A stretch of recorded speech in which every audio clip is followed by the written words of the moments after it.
Yo, what's up mga gala? Lati ko rapper ni. Ya, nalang ko'y gamay tudlo nyo ron nga gamit kayo labaw nagnamoy bata des inyo ha.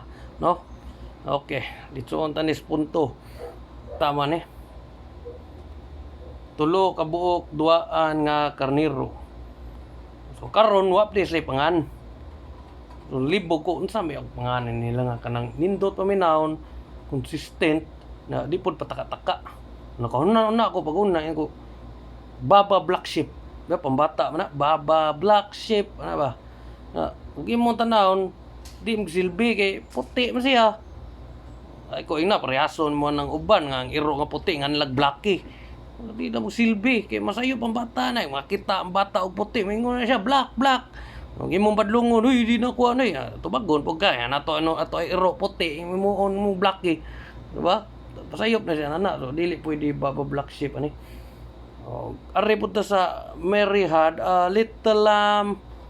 Little man siya nga lamb pero taas na kay Mary Had Little Lamb. Saom na nimo nga nganlan nimo sa tuluan na libog dili siya pwede.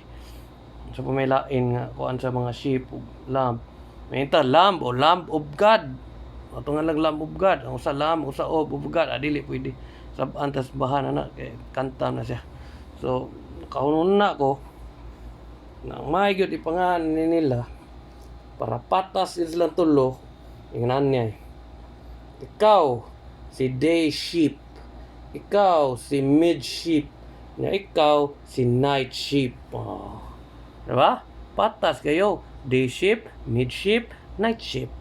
Okay, so kanara ko tudlo ron. Salamat, bye bye.